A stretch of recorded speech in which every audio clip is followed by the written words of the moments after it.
अस्सलाम वालेकुम। मैं हूँ इनाम राजा। रोज़ा और सेहत में वेलकम। आज हम रोज़ा रखने का 7वां फ़ायदा डिस्कस करेंगे।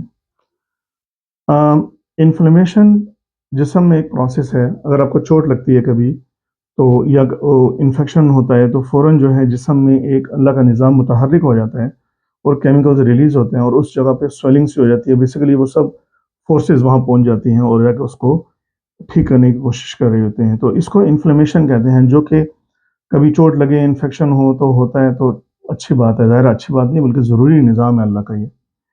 लेकिन ये होता ये है कि हम जब खाते-पीते हैं और हमारे जिस्म में बहुत सारे टॉक्सिन्स चले जाते हैं और हमारा खाने का निज़ाम वगैरह अच्छा नहीं होता, तो इसके अलावा जो है, जो बॉडी फैट हैं, आपको पता है कि बॉडी फैट के अंदर बहुत सारे टॉक्सिन्स अंदर स्टोर होते हैं।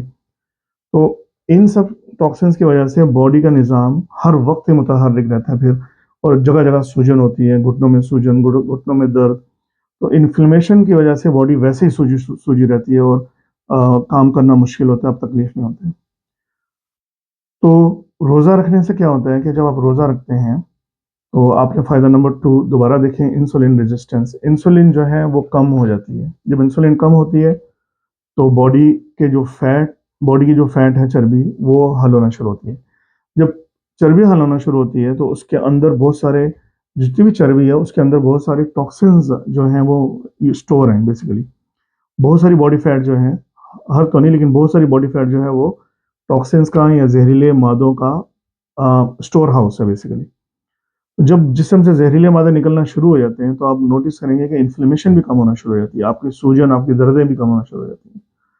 तो इन्फ्लेमेशन को जो मेजर करने का एक टेस्ट है, सीआरपी उसको कहते हैं, कि सी रिएक्टिव प्रोटीन उसका नाम है। वो 50% तक कम आता है जब आप रोज़ा रखते हैं, कुछ दिन रोज़ा रखें तो। तो रोज़ा रखने से क्लियरली इन्फ्लेमेशन कम होती है। और इन्फ्लेमेशन क्यों कम होती है? क्योंकि आप जिस्म से अपनी चर्बी निकालते हैं, चर्बी के अंदर जहरीले मादे स्टोर होते हैं, वो निकलते हैं, और जब वो निकलते हैं तो आपकी बॉडी पाक साफ हो रही होती है इन जहरीले मादों से।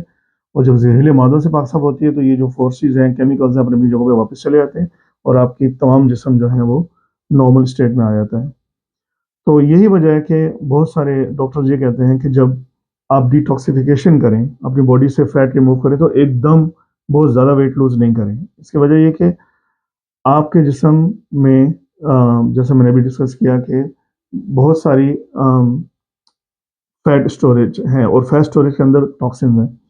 जब आप एक 1 हफ्ते में 3, 4, 5 किलो फैट लूज़ करेंगे तो आप पूरा जो है वहाँ पर खून को जो है अपने टॉक्सिन से भर देंगे, ठीक है ना? और वो आपके लिए बहुत खतरनाक साबित हो सकता है। इसीलिए जब भी आप वेट लूज़ करें तो स्लोली करें, ताकि जो आपकी बॉडी फैट डिसॉल्व हो रही है उसके टॉक्सिन जो है वो आराम से ब्लड में जाने दें, और वो ब्लड जो है वो उन अज़ा के पास, लिवर वगैरह के पास लेके जाएगा, वो उसको जो है वो न्यूट्रल करें। लेकिन आप बहुत ज़्यादा टॉक्सिन्स भेज देंगे तो डैमेजिंग हो सकता है। तो बहरहाल रोज़ा रखने से अगर आपको इन्फ्लेमेशन है आपकी बॉडी में और सूजन है घुटनों में और इधर-उधर इन्फ्लेमेशन की वजह से, तो रोज़ा रखने का एक ये बहुत बड़ा फ़ायदा होगा आपको कि आपकी इन्फ्लेमेशन कम हो जाएगी। शर्त वही है कि आप खाना सहरी में और इफ्तारी में कम खाएँ और हेल्दी खाएँ, और सेहत को एन्जॉय करें। अस्सलाम वालेकुम।